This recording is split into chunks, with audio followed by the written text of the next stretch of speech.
Hello and welcome to Pods Like Us. My name is Martin Quibell and I'm known to my friends as Marv.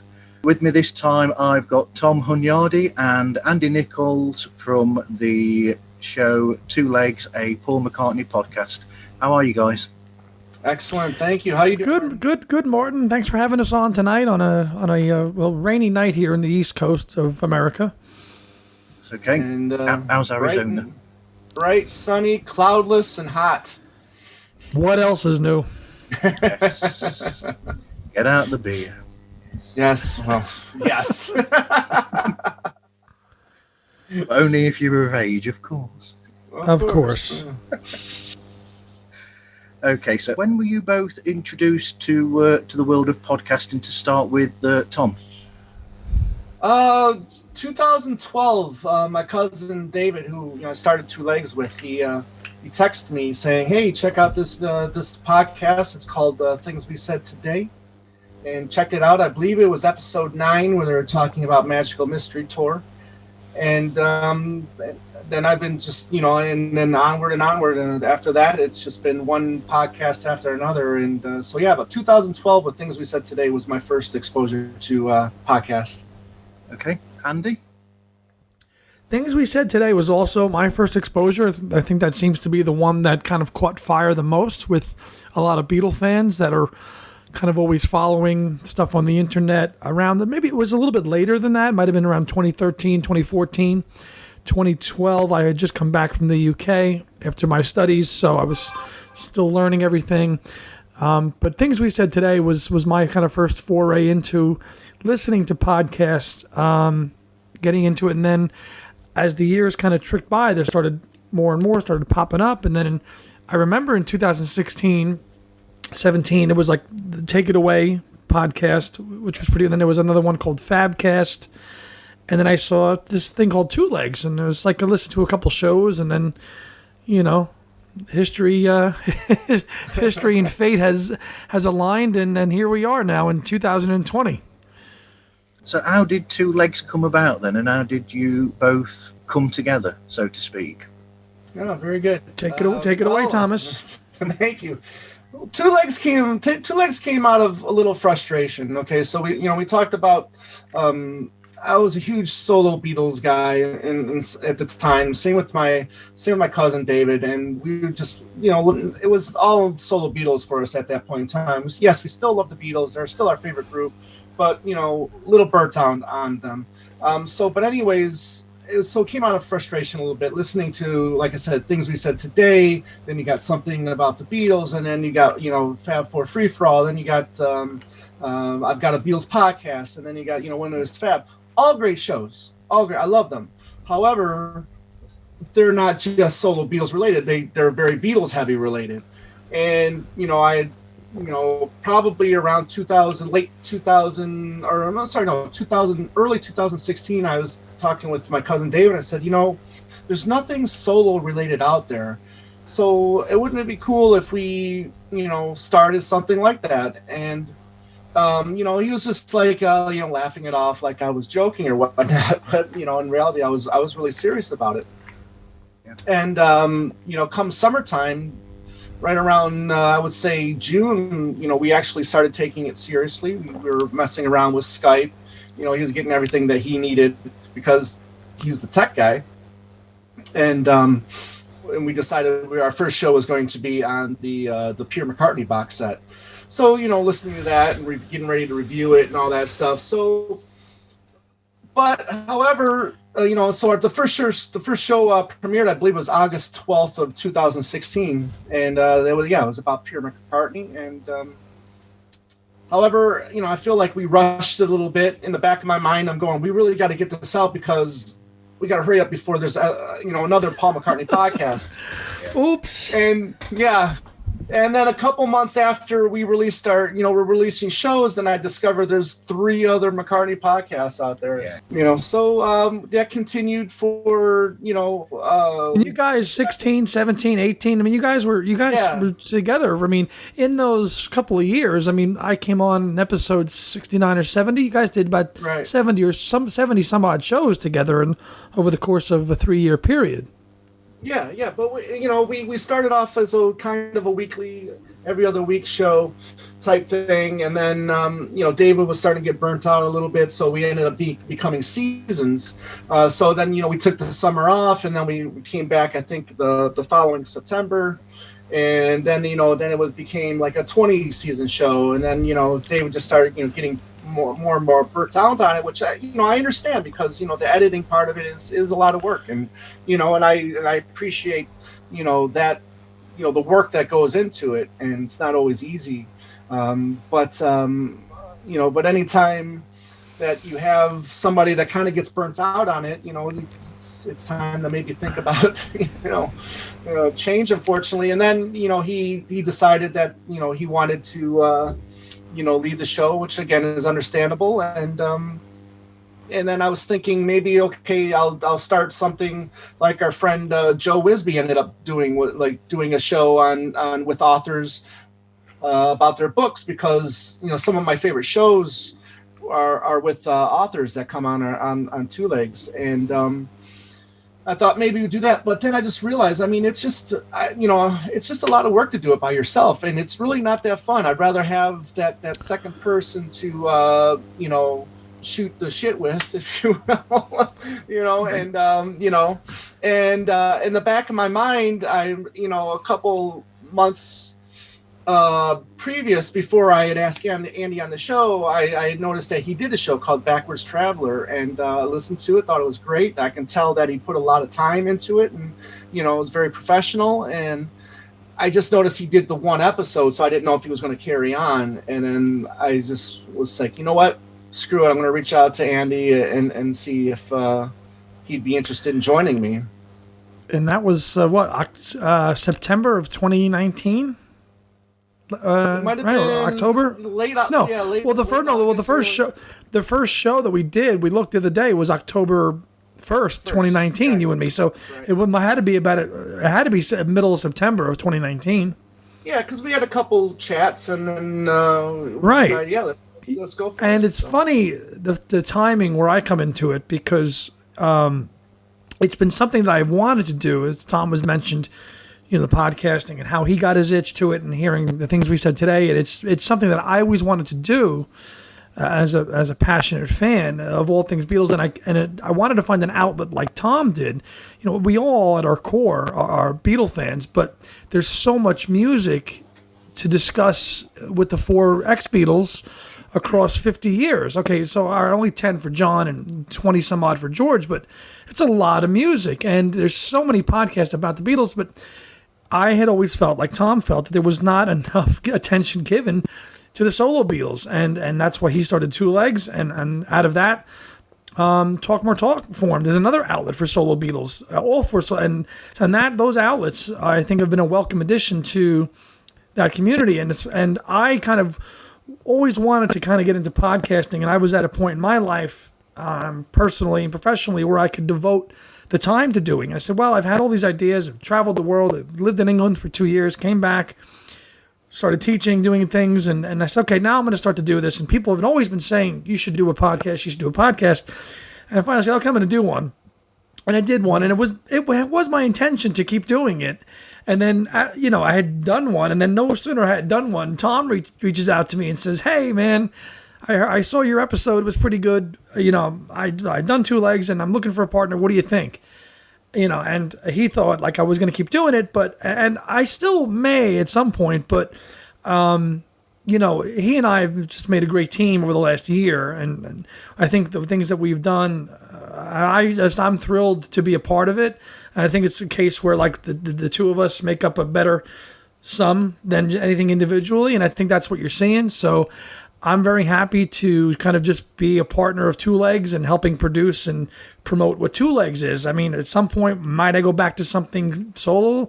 Maybe, but it's not my immediate plans now or even in the foreseeable future. I want to take Two Legs as far as it can go, and that's kind of why I'm fortunate that he reached out, and here we are a year later, and 30 episodes, 30 plus episodes later. 35 plus episodes. 35 plus now. I mean, and we've really hit a peak so far of of the guests and that we've done over just in the last couple of days. So that's where we are. That's how we got here. And it's crazy how we've kind of connected the dots between all the different communities out there online, and yourself, of course, Martin. And now we're happy that you're a part of it too.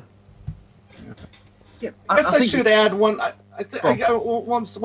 guess I should add that when David and I were discussing about doing a podcast, a solo Beatles podcast, the idea was always to do Paul McCartney, just because one, he had the wealth of the catalog, and he had a 46-year career at that point in time, so you had more things to talk about. Not just the music. You had a bunch of authors. You've got movies. You got DVDs, and it was more than always just going to be more about the music. And it was always, the idea was to do video too. But then David be a little bit on the shy end of it. And then now with Andy here, and the show is starting to become a little bit more of what I envisioned it originally. Yep. Well, Paul McCartney, the guy never stops, does he? Really? No. Work ethic, and I think it was when we talked to Lawrence, he felt that he wasn't a workaholic. It was just his work ethic is what he admired. Right. His ethic is just impeccable, and that's 50 years now of and that's if somebody does, 50 years aside from the Beatles, if that doesn't warrant a serious discussion amongst fans, to analyze, I don't know what does. Well, if you think about it, the guy, during the Beatles years, they were always working. So they were always in the studio or on tour, very rarely had time off for anything else. So unlike all the other three, Paul must have got used to that, and that's carried on for the rest of his career. Right. Well, they were always working because Paul wanted to work. Post 66, of course, that was Paul.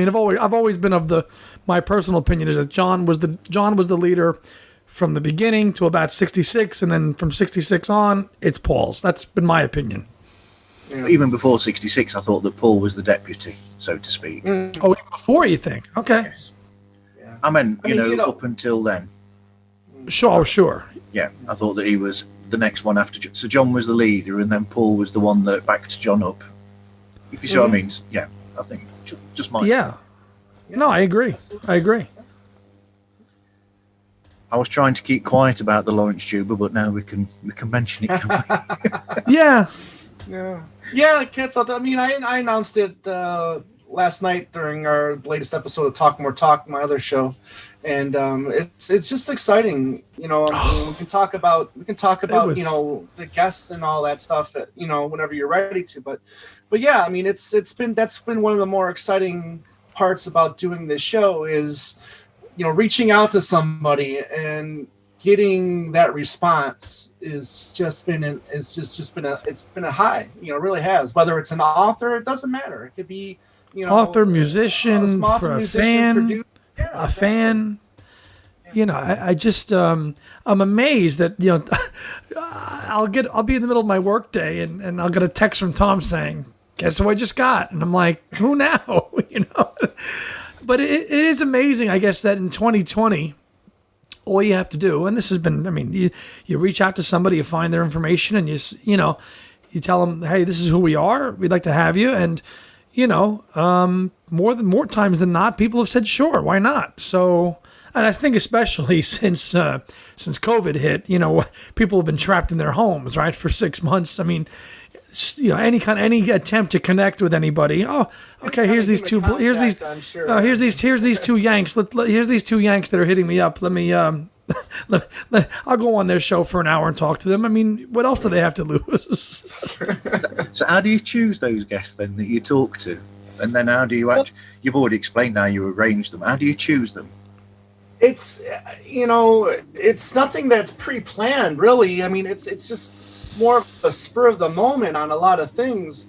It was actually while we were doing the Off the Ground show that I thought of maybe trying to reach out to Julian Mendelsohn. So that one just came around very quickly, and surprisingly, really, I wasn't expecting to hear from them as quickly as I did. And it helps when these people either have a website or if they, accept messages on Instagram or Twitter.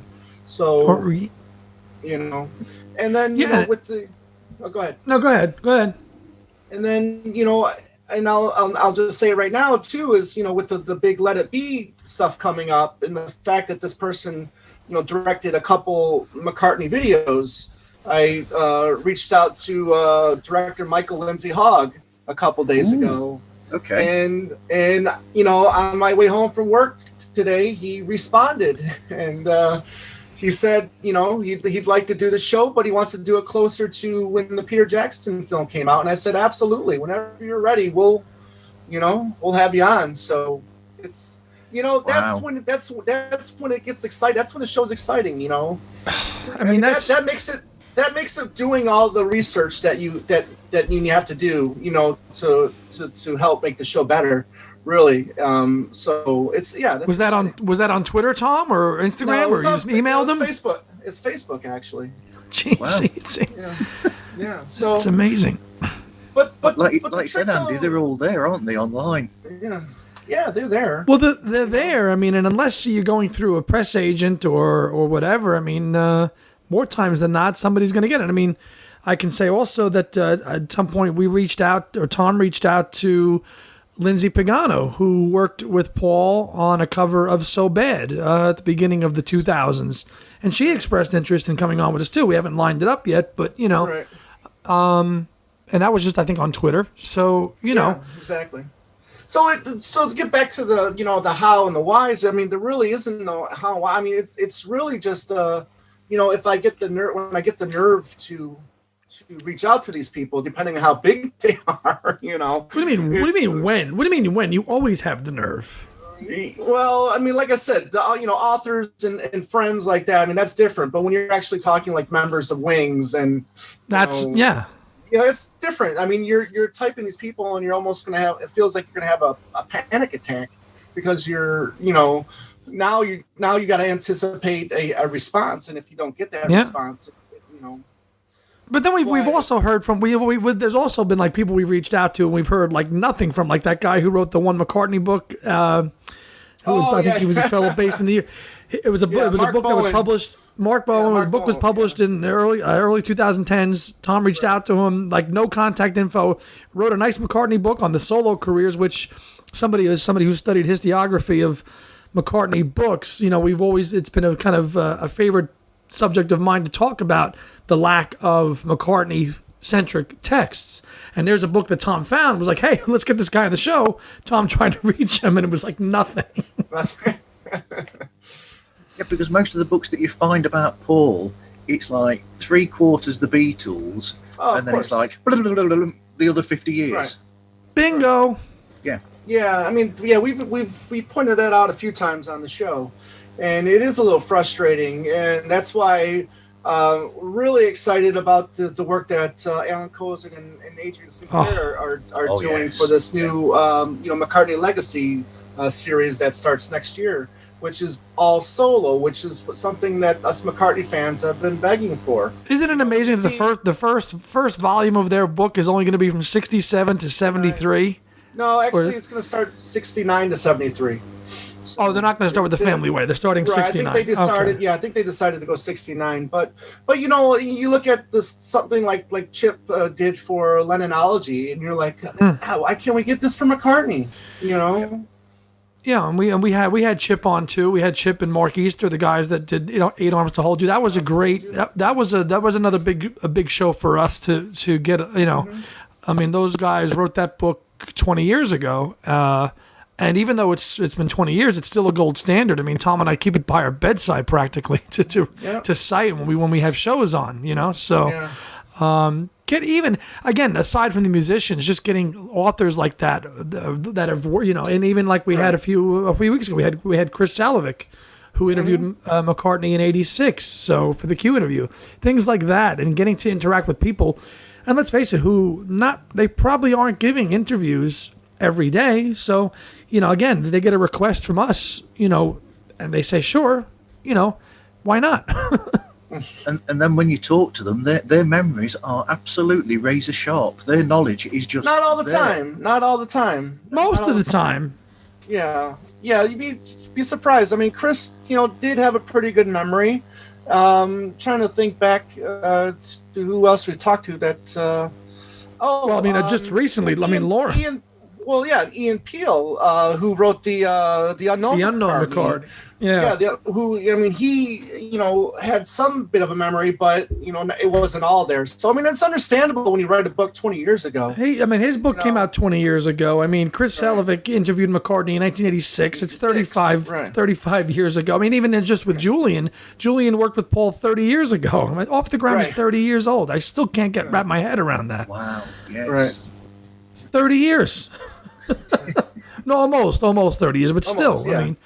Where did all it's that yeah. So the memories are, for the most part. We haven't had nearly one who guessed who it was like. We had to really work with them to kind of get them to. Were some guests a little foggy on certain things? Yeah, but for the most part, we had Dan Ely on, who hung with Wings in Nashville in '74. He recalled facts sharp. just like that, sharp as a tack. And Lawrence Huber, he took it to another level. He had the date and time of when he did things with Paul. That we did that on April 27th, 1978. That was amazing. Mm-hmm. How do you choose the subjects that you discuss?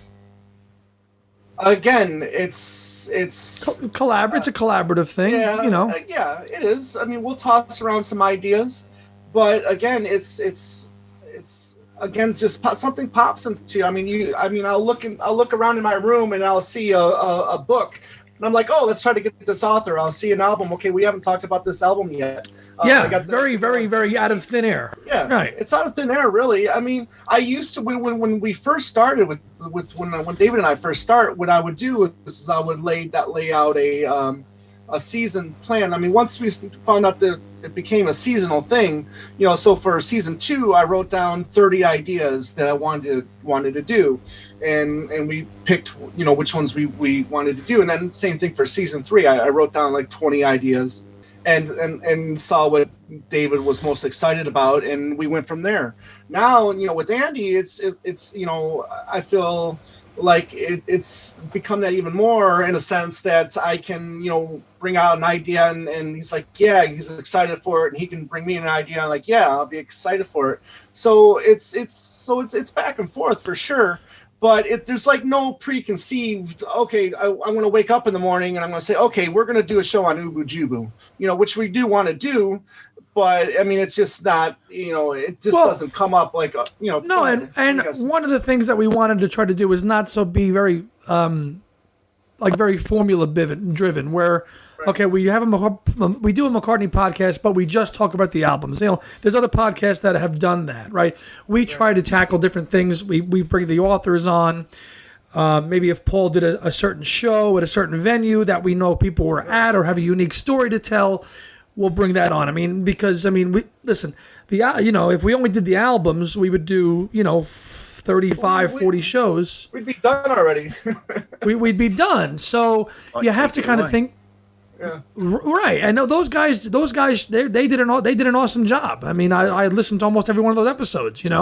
They did the albums. They did a great job. But what we're trying to do is just do something a little bit different, where we talk about the albums.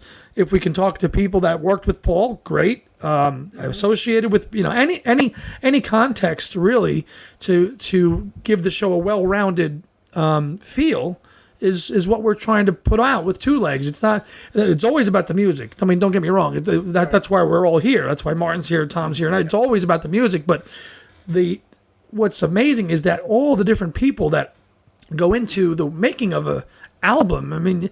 These are people. There's hundreds of people, and Luca Perassi's book is tremendous with that, because he interviewed so many people that worked with Paul. And that's this part of the story and the narrative that can be told and relayed to people that don't know it. Every one of these hundreds of people that have worked with Paul have a unique experience, what it was like to work with him. So if we can find those people and they want to share their story, why not? Exactly. So other than Luke, so you use Luca's book quite a lot then for research, yep? Yes. Yep. Yeah, What we've else? had him on the show too. Yep. We had Luke on, so that was a great guest. So I know, I remember. What other resources do you use for your research? Eight Arms to Hold You again. I mean, what Chip and Mark did with that book, and what they were able to uncover while doing that research is well worth the time to check that out. And it's when you're looking at that, and anytime you look at a book that someone else is right that it wasn't by one of the four solo Beatles, you have to maybe take with a grain of salt. But when you look at the information that Chip and Mark were able to discover while writing that book, I mean, you can almost guarantee that it's written in stone. It's the letter of the law. I mean, so I trust a lot of the stuff that they've written, in that book. However, then you also got to look at Paul's archives collection that's been coming out too. The text that's been written, in that book. You got to take that for its word as well. So yeah. I look at that stuff too. So as far as contemporary sources, that's good. One of my favorite things is to look at books from the period of the time, trying to find those authors that wrote books in the 70s, or interviewed Paul, that have a very frozen moment in time. I know Tom and David interviewed Paul Gambaccini at some point for... No, Vic Gabberini. You mean Vic I'm Gabberini, sorry, right? Vic Gabberini. I always get those two guys mixed up because Paul actually has also interviewed Paul. Right. Vic interviewed Macca in 80. And those kind of... Getting those people to talk about their experiences with Paul or wrote about them at that time is always very interesting. Going back and looking at what was being written about him at a certain time has always been a very interesting aspect for me as well. Because it changes, of course, over the years as the decades go on. There's some other reliable sources out there too. I mean, there's the Beatles Bible, which is a pretty good website, pretty reliable information. So, there's what we should try. What we should try to get is we should try to get Peter Doggett on at some point too. Because he does have a new book coming out, so yeah, he does. Year. Yeah, but and we talk about by who? I've been told by our friend Owen that he's not really up for interviews and stuff like that. So he's a wonderful writer. I mean, his "You Never Give Me Your Money" book. Martin asked about what resource. I mean, that's one of our go. That's right up there with Chip and Mark's book. Absolutely. Another one I like too was John Blaney's "The Songs He Was Singing." Volume series. And what's cool with that too is that it has all the releases, it has all the singles that were released, and he talks about if they were a 7-inch, a 12-inch cassette, 8-track, all that stuff, all that information is in there, and that's another cool resource as well. I'm in the midst of collecting all of Paul's 45s right now, and I've been using that book a lot to make sure I haven't missed anything. So yes, I've kept noticing that.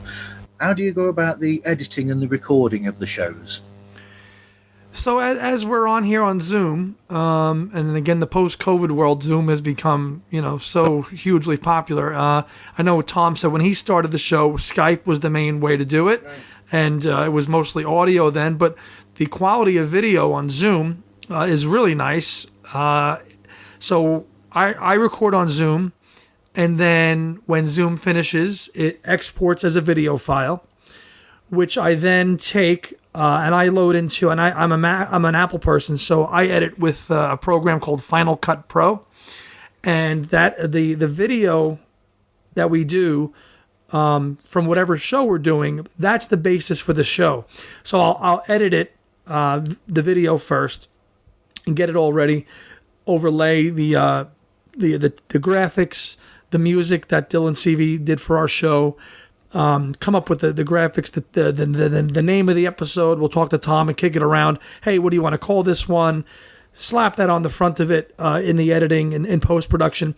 And then at that point, kind of go through the video file, find out if there was any imperfections, was there any tech issues. And as you'll see, transatlantic conversations can be a little bit of an issue with video quality. So like I know when we interviewed Chris Salovic, we had to go all audio because the connection wasn't great. Although sometimes it's okay. Like we interviewed Julian Mendelson, who's down under, and it was an hour and a half conversation and it was fine. So using the video source as the base for your episode is a good way to go about it, because then you can clean it up, get your outros, and then once you've made it a video, then that goes to YouTube and you upload it. And then to get it, an audio version of it, there's a program that I use called any audio converter. So you just take the video file that you've got from your Zoom call, you drop it in, and you export that as an MP3. So when you export that video file that's been edited in Final Cut, you're getting the theme music, you're getting the intro, you're getting the outro music in an audio format. So once you've done all your video editing and you've got that new file that has all the sweetening and all the post-production stuff that's done, you then take that video, you turn that into an MP3 using this site, this program, Any Audio Converter, and then in seconds you've got your MP3, and then from there it goes to Podbean, and then it goes out to all the platforms that people like to listen to it on. And some people like just the video, but a lot of people like the audio version too. So it requires a few hours a week per editing with it. But I tell you, if you get a really good interview, it makes the editing process easy, because all you've got to do is slap on your intro, slap on your outro, and off you go. Yeah, if you don't mind too, Martin, I would like to give a shout out to our friend Dylan Seavey, who did the music for the show. Very talented musician. He went into a studio, and when I brought Andy on, I kind of wanted to change things up a little bit, so I asked him if he wouldn't mind doing some music, of Paul in the style of Paul, so it wasn't really exactly the same key or whatnot, so we would get in trouble for it. But he was able to do he was able to do 3 songs for us. So we could rotate from time to time. But very talented musician, and we really appreciate what he did for us. So thank you, Dylan. Okay. What was your introduction to Paul and the Beatles then, Andy? My introduction to Paul and the Beatles, well, this kind of takes another spin, because it wasn't actually Paul or the Beatles. It was John Lennon as a solo artist first. I was introduced to him first as a solo, seeing his videos. I'm 39, so I was born right after he passed. So I remember seeing the videos on MTV, and then I connected the dots that guy on those videos is the same guy on my dad's album covers, and then saw him. And then I made my way to Macca probably in my early teenage years, in the early 1990s. And then it just became there was so much I even knew back then in the 90s, there was so much to get and to discover, because Lennon was already gone for 10 or so years by that point, and McCartney had a ton of music, and that's kind of where we're at. I mean, there's so much to discover, and as a younger fan, it was McCartney, and of course my father is a first generation Beatle fan, so he had everything. So that was just an experience going through all those. I mean, all the records that Tom has on his wall hanging up there. That was my childhood, just spinning those things and learning them.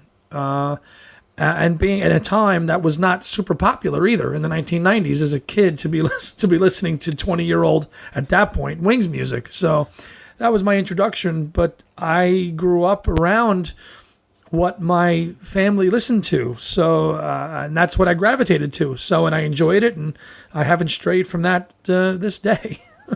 Wow, that's great. What about you, Tom? My first introduction was, I want to say, it was either the Coming Up video from premiering on Saturday Night Live in 1980, or it was the Take It Away video from '82. It was one of those two. It's so long ago now that I don't have the memory, but discovering and remembering, because his memory's almost full. Yeah, it is, exactly. Thank you. But one of those 2 videos was my first discovery of Paul. But the one that stands out the most is watching the Take It Away video. I was at my grandparents' at the time, and we were watching it, and they were telling me about, this is Paul McCartney, that's Ringo's star, and my uncle, their son, was a Beatles fanatic, and then gradually through the years getting more acquainted with him, learning the Beatles from him, he kind of took me under his wing and made me the Beatle fanatic that I am today. It's great. What's your favorite Paul album then, Tom? Ooh, I've never actually heard you answer this question. I think for the most part it is Ram. I mean, if I was like, if I had to pick one album to listen to, yeah, I'm going to listen to Ram. But I've got other. I mean, Back to the Egg, I think, is an amazing record. I think McCartney 2 is an amazing record. Wildlife is my wild card.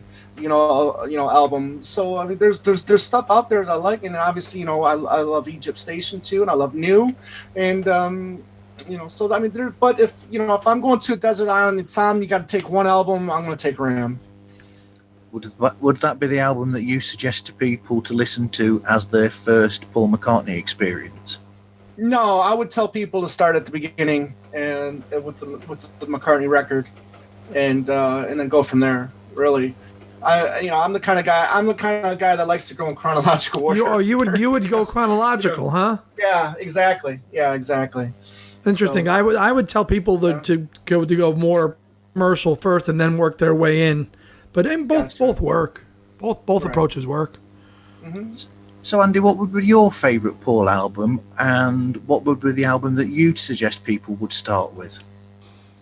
My favorite, I go back and forth on this one a lot depending on the day of the week, and it's probably one of the lesser two Wings albums, but they're both my favorites. Is Red Rose Speedway and London Town. I probably say Red Rose Speedway just inches it out a hair, as Tom can attest to. I think we did a whole show on it when I came on initially. It timed in with Sam, actually, that album. Yeah, so much material with it. The video content at the time, you have the early, and I think that period with that box set that came out in 2018 got its just due deserve because they were that early Wings period was very hot. And you look at that, you listen to that footage, and you watch that footage, and you can tell that they were really. I mean, listen, they didn't reach the commercial success that the later Wings period did, but I've always felt that album very, very productive. I mean, touring. I mean, they were really the TV shows, the James Paul McCartney special, Bruce McMouse. I mean, that Live and Let Die. I mean, that was a very, very hot period for a band that was considered fluff and crap for most people until he really hit it with Band on the Run, which I think is a load of shit. Not the album. What people thought of him at that point. I know Tom is not a big fan of Band on the Run these days, but. Red Rose Speedway, I love the medley. Tom does not. I think it's an overrated album, and the album I would tell. So that's the album I'm taking with me. Yeah, definitely underrated. The album I would take with me on a desert island. I would say probably Tug of War. I would take that one with me, because of the sentiment tied to that album. Take It Away, as Tom mentioned, is a great song. It's the first post album after Lennon's death, so it has that to tie in with it. So I would probably take Tug of War with me as a complete album. Hard decision, of course, but I would take Tug of War. I would also say that Tug of War is an interesting. It's an album where you've still got Denny on there as well, and you can hear Denny's. You can actually hear Denny's influence in the way that the music goes as well. The way he plays and everything, it's all there. Yeah. Oh, I forgot to answer the other part of your question. What album would I tell people to start off with? Definitely Band on the Run as an entry point, which Tom I know does not like, but because it's so. On it. But I would tell the novice fan to start with that album, and if they couldn't dig Band on the Run, then I don't see what the point is. If they're not going to dig Jet, Band on the Run, then they're not going to dig Junk or Man We Was Lonely or Too Many People. I don't think. My opinion. Andy's already answered this one about his experience with the other Beatles. What about your experience with the other Beatles, Tom? Well, I mean, it started with George Harrison with the Cloud 9 album. That was a really big deal for me because I was just really starting to get into the Beatles.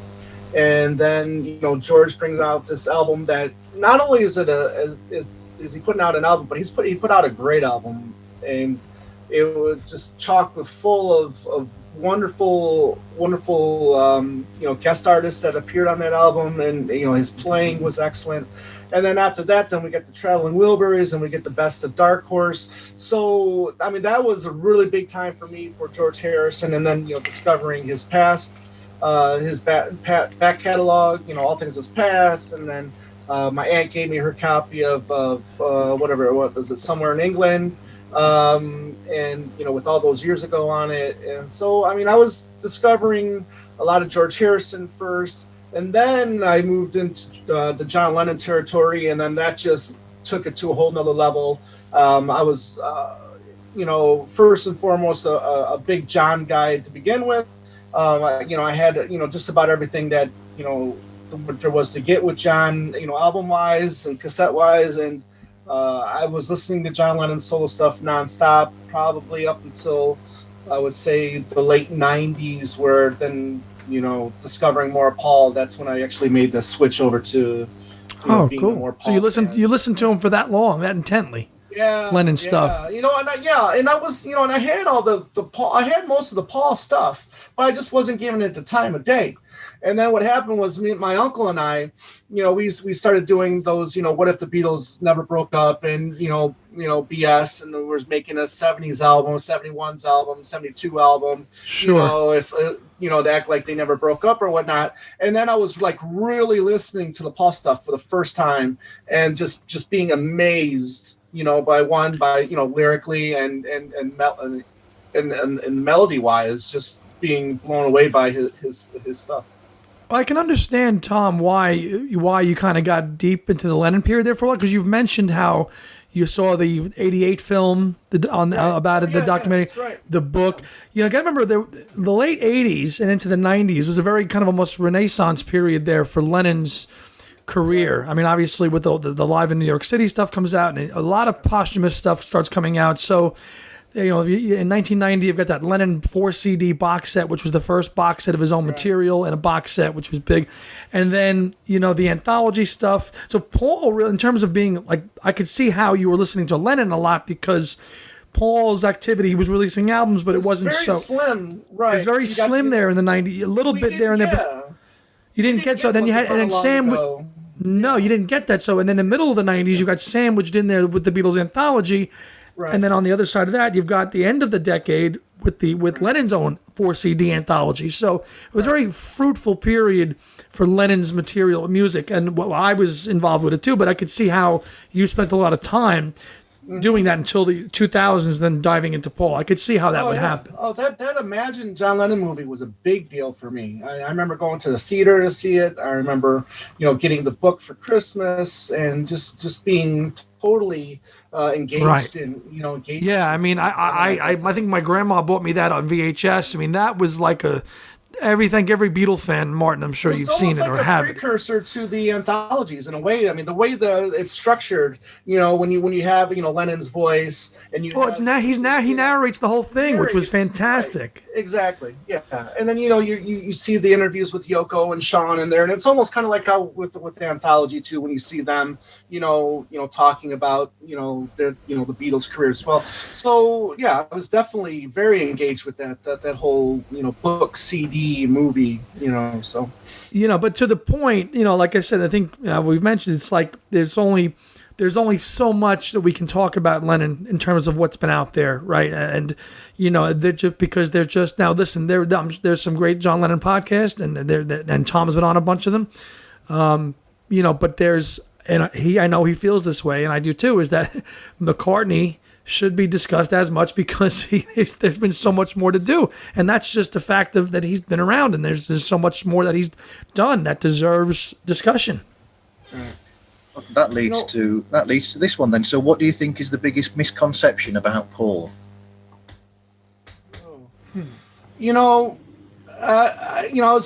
knew you wanted to ask that, and I was kind of thinking about that today, and it's.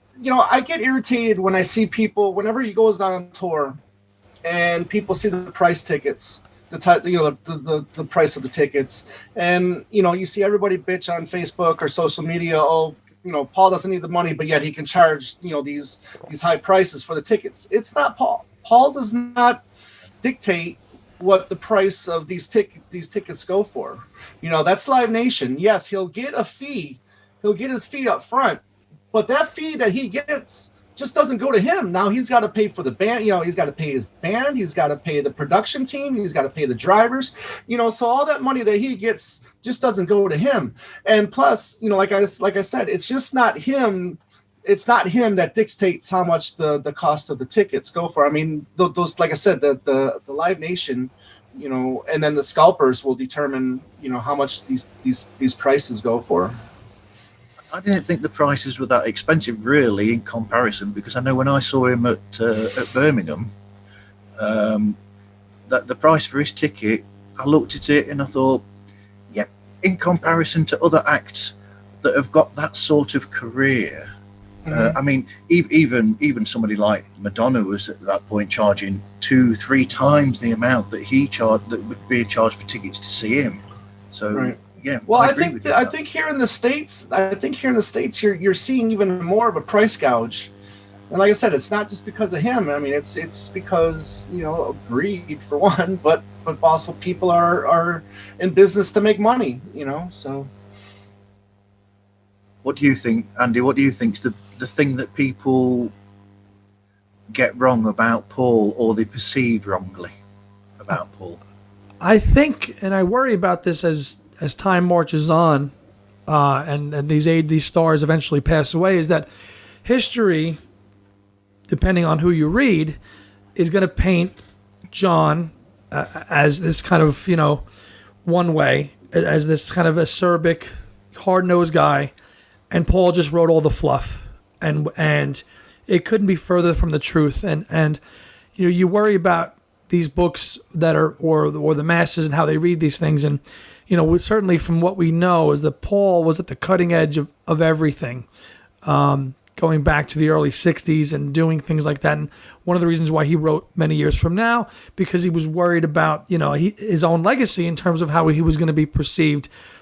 And Lennon kind of gets pigeonholed as the avant-garde guy and the one who took chances, and Paul played it safe and wrote like Maxwell Silverhammer. And what I think is that these younger fans, if they are, depending on what they read, that's what they might believe. And that's really not the case. Paul was clearly at the cutting edge of everything. And look at all the work he did there in the mid-'60s with Miles and in the Indica Gallery and founding the International Times and being at the cutting edge of, and going to see Stockholm and all these things that he didn't really publicize that much. And John, when he hooked up with Yoko, did.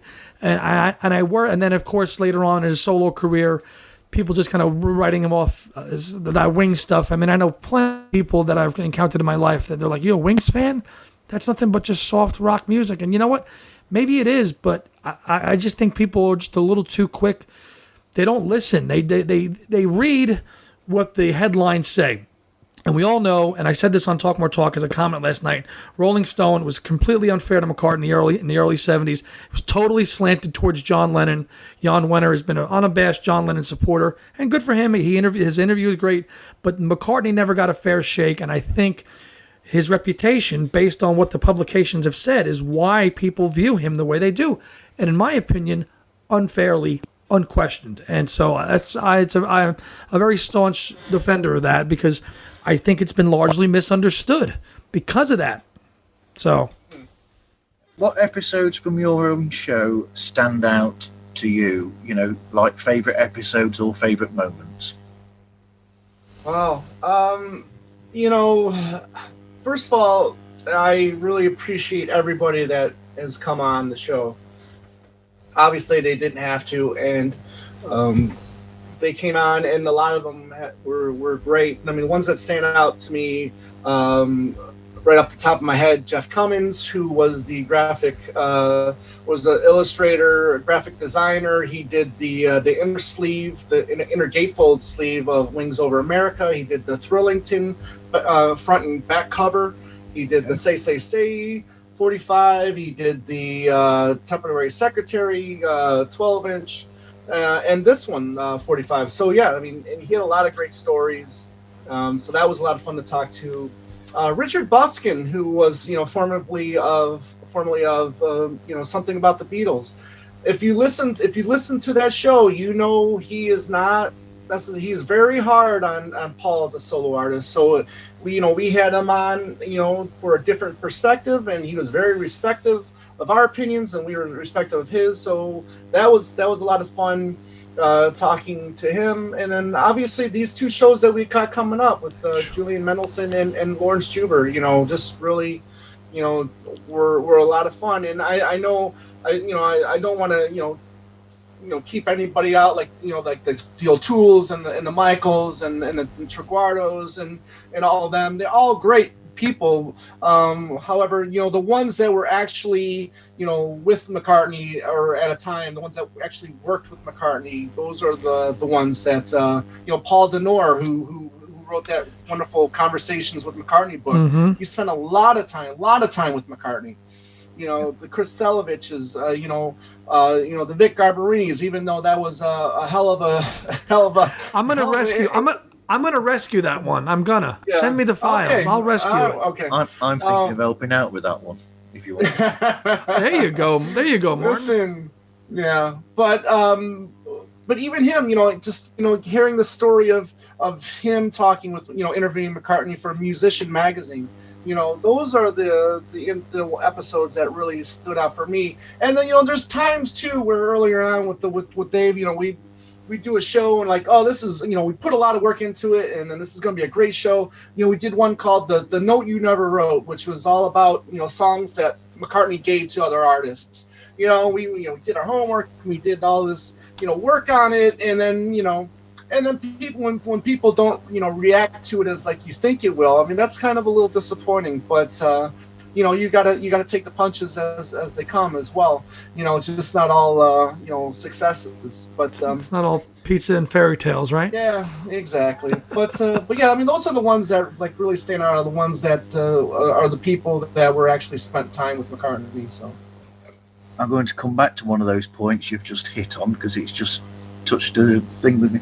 What about you, Andy? Any standout episodes from yourself or moments? Yeah, in the year that I've been here, and it's been an incredible year. Plus, to interrupt Andy real quick. I mean, we've also been privy to some stuff that we can't mention. So that's been,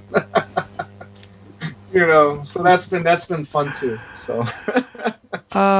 Yeah, since I've been on the year that I've been on, every show has been great from and I've been finding my way to, and Tom and I had to work on a chemistry and a back and forth to work on our show, and I think we found it. I think it took us a few months to figure out what we liked, how do we play off each other, what are Tom's likes, what are the things he doesn't like, how do we get that back and forth going, but. Early ones, I mean, we had Kit O'Toole on to discuss the Say collaboration. Kit's a big influence for me. She's a great writer, and I've gotten to know her a little bit on social media, and she's great. And that one was the nice one, because it was like, okay, this is somebody I've been following. We've had her on. Obviously, the recent ones that Tom mentioned are just like, for somebody who's been McCartney fans, you're reading as a kid in the liner notes, co-produced by Julian Mendelsohn, and here I am 30 years later interviewing him. So that's like a pinch me moment, and of course the same goes for Lawrence Juber. I gotta say, other than those, I mean, the clearly the 8 Arms to Hold You one, again with Chip and Mark, was a great one that we did. Also we did a great episode on the origins of Club Sandwich with a guy Dale Pants, who runs a great page on and knows the ins and outs of Club Sandwich better than anybody that I've ever met. And that was enthusiasm on Club Sandwich is excellent. Right, like getting to meet people like us who are just have their own interests, and finding them and reaching out to them and getting their experience and their take on it and things like that. So that, and then of course, I mean, Dan Ailey. I mean, that was his story about going down to Junior's Farm. I mean, that's somebody who actually hung out and met Paul in the heyday. So personal anecdotes like that. Were some have been my favorites throughout the year, but they've all been great. But obviously, those are just some of my personal favorites. And obviously, getting to do our crossover shows with the guys who just started the whole thing up for everybody, in my opinion, with things we said today with Ken Michaels and Darren DeVivo. I mean, that's I know for Tom was a watershed moment, and mine too, because they're the ones that kind of got the ball rolling with this whole thing. So kudos to them. And if you don't mind me continue going back to the whole guest thing too, Martin, is what when picking a guest for a show too, it's almost a little bit of a kind of common sense thing, because when you're listening to all these podcasts and you're friending people on Facebook or whatnot, you're learning all of their likes. So when a show about the McCartney George Martin collaboration came to my mind, okay, who would be a great guest? Oh, well, Ken Womack just wrote a book, a 2-volume book on that. So bam, done. Perfect guest for that. When I thought about doing a McCartney Costello collaboration show, I knew Tony Triguardo was a big Elvis Costello fan, so he would be a perfect guest for that. So in a way, it's also kind of learning who's out there and what they like. And when you see somebody that has a really high enthusiasm about the topic you're going to talk about, that's what makes it a lot of fun as well. That's good, because if you're thinking of doing an episode about that anyway, then you're bringing them on, and they've actually already done all of the homework for you already. In a way, yeah. I mean, they're also bringing their knowledge to the show as well. Kid O'Toole, wrote the Michael Jackson FAQ. So who better to have come on and talk about Michael Jackson and Paul McCartney than Kit? Yeah. So, absolutely, the Queen herself. Exactly. Yes, she is. Queen. Hi, Queen. What other podcast do you both listen to? Andy, I know you avidly listen to podcasts. I do. I listen to obviously a lot of music ones. The Talk More Talk is obviously my go-to one. I listen to a lot of podcasts about TV shows that I like. I listen to, I'm a huge prog rock fan, so I listen to one called Yes Music Podcast, which is a good one. I listen to one called Tabletop Genesis, which is about obviously Genesis. Very recently, a few months ago, I started listening to one called Fans on the Run by a great young chap called Ethan Alexanian, who's had Tom and I both on. His is great too. Sardonicast is a pretty popular one that I've listened to a lot as well. And even most recently, I started listening to Mr. Joe Wisby's Beetlebooks podcast, who I think has 2 episodes under his belt. And now I'll be adding Pods Like Us to my listening experience as well. Thank you very much. What about yourself, Tom?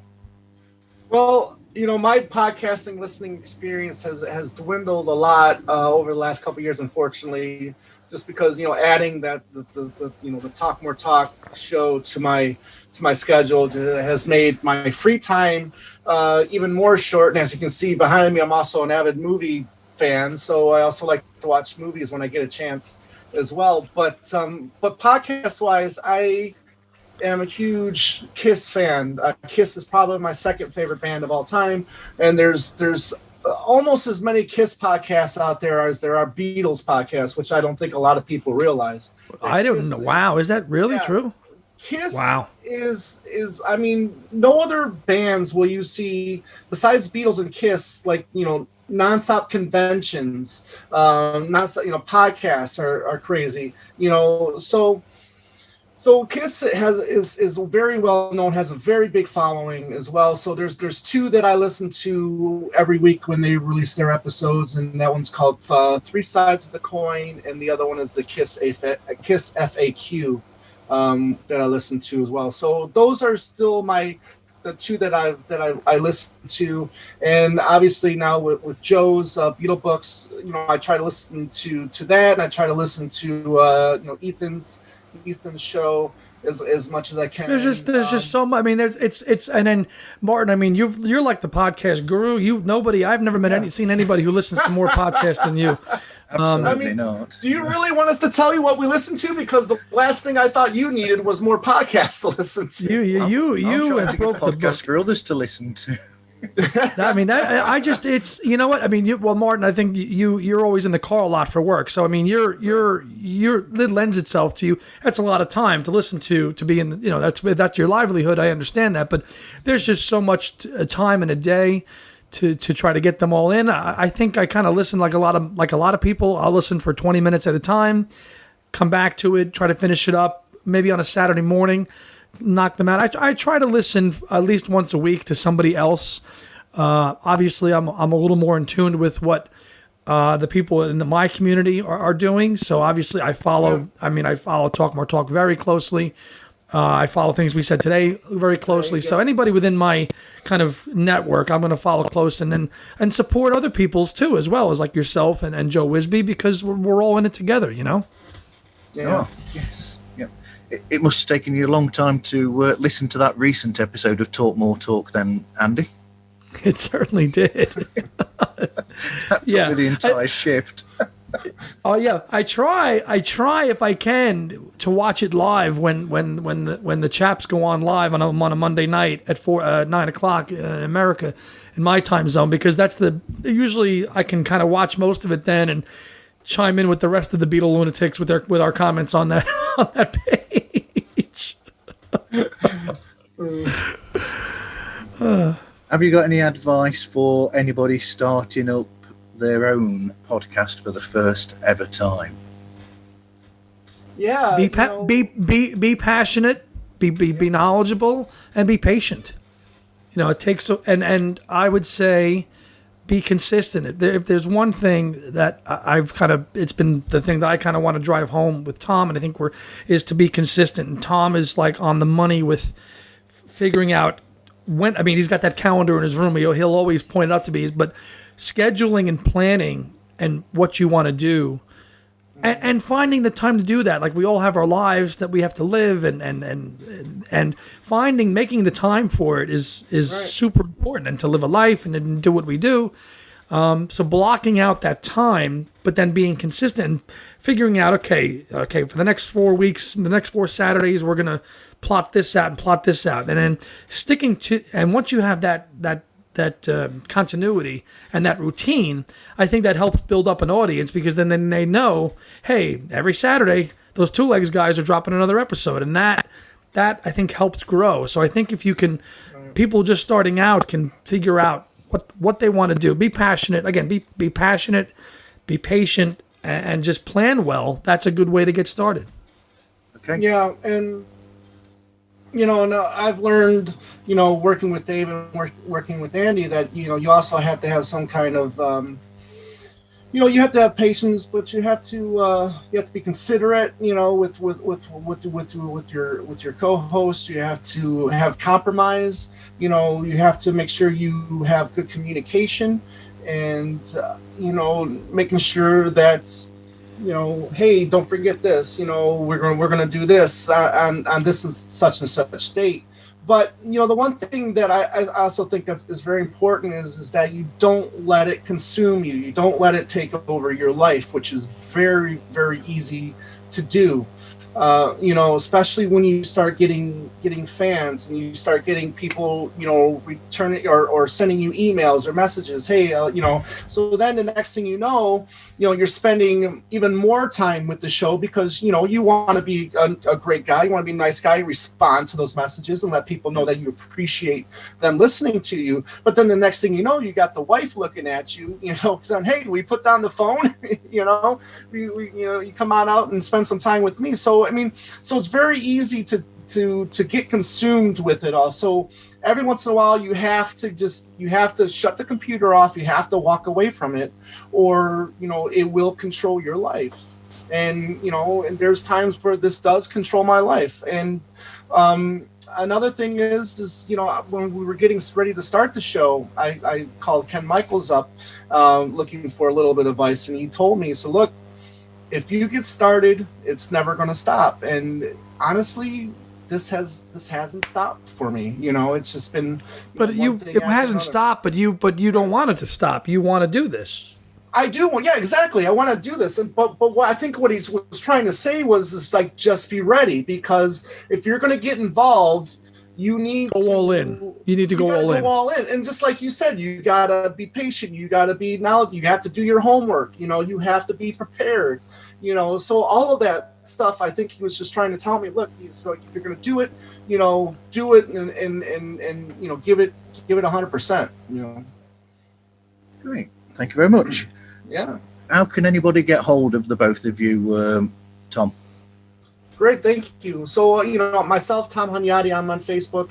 You can find me there. I'm also on Instagram, as Tom Hunyady as well. But for Two Legs, we have our Facebook page, Instagram, and Twitter at Two Legs Podcast. We also have our YouTube channel, which is Two Legs, a Paul McCartney Podcast. So please check that out and subscribe to that if you'd like to. You can email Two Legs at twolegspodcast@gmail.com. And Andy, yourself, and I know we're working on a website that Andy can talk about as well. Yeah, Andy Nicholes on Facebook. Tom mentioned, and I also kind of handle the YouTube page and all the stuff like that. So we started that up when I came on to do more video. So we're up to about 220 some odd subscribers on YouTube within about a year, which is great. So keep those coming. We also have a website launching very soon. Hopefully, by the time this is posted, it might even be live. But it's twolegspodcast.com. And it's a very basic site. It has our information on there. It has all of the links to our episodes on there, all the links to our social media stuff, all the tweets, everything else that you can find on there. A little bit about Tom, a little bit about me, the history of the show. And that's twolegspodcast.com. Thank you very much. And thank you, everybody, for listening. And hopefully see you next time on Pods Like Us.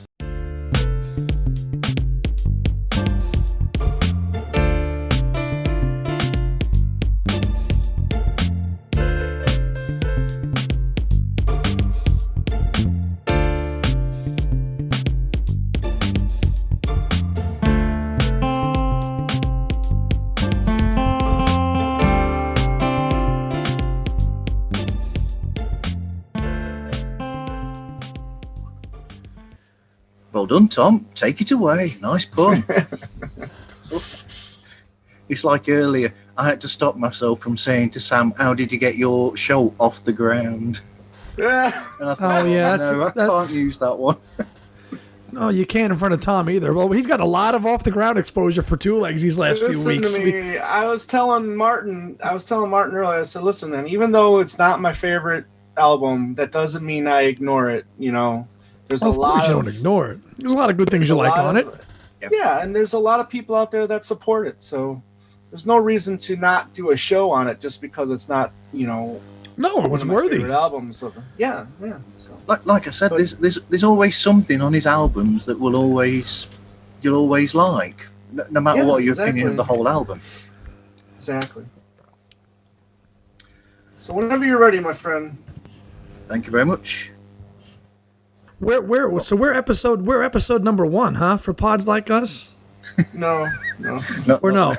I'm going to put them out in order now, I think, so that people who are listening then can see me hopefully get better as time goes on. Hey, listen, okay. I'll never listen to the first episode again of my show, or of our show, I should say. Sorry, I'll still put it out because it's there, for people.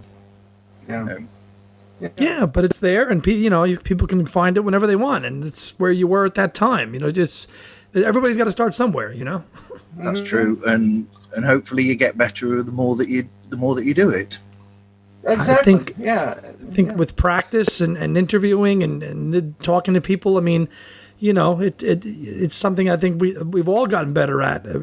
Myself included, and I haven't been doing it nearly as long as Tom has, but I feel like you get better as time goes on. Yep, absolutely. Which is weird, really, when you've got a song from him like the late 60s. Have you heard the original version of Say You Don't Mind from the late 60s by Denny? Yeah. Sure. I mean, that's a cracking song. The production and everything on there and the whole sound of it. Yes. And then, but that sadly it never came out as on one of the albums. It's too bad. It could have. We'll ask him when we have him on, right? And he did end up actually getting a number 1 with that because Colin from the Zombies ended up taking it to number 1, didn't he? Colin Blunstone in I think 72ish was on one of his solo albums. I think, yeah. It was, yeah. Wow. Yeah, nice. I met him once. Nice guy. Yes. Fantastic interview with him on The Strange Brew, if ever you ever fancy having a listen to that interview, Andy. Oh, good. Thanks for the heads up. It's all right. Yeah, he's interviewed 3 members of the Zombies. No kidding. Rod Argent, Colin Blunstone, and who? Chris White? Yes, Chris White. Yep. I figured that. Yeah. Definitely. I just picked up the Zombies Greatest Hits actually. So You go give Odyssey and Oracle a play. Do you have Odyssey and Oracle? No, but I saw it and I'm going to pick it up because a lot of people recommend that album. You should listen to that album. I'm definitely going to take a. Absolutely. Yes. Yeah. A rose for Emily. Yes, and those harmonies on Cell Block. Yeah. Care of Cell Block 44. Yeah, those harmonies on that are amazing. The way they just build up and build up and build up. Yep, you got to get that, Tom. Right, I think we'll finish there. Thank you very much. You got it, Martin. Thank you for having us. Martin, thank you for having us, man. And if you need any help in the post-production, just give me a shout. Okay, thank you very much. Thank you, Andy. Thank you, Tom. Pleasure. I'll catch you both later, shortly. guys. Yeah. Take care. Thank you. Bye. Bye.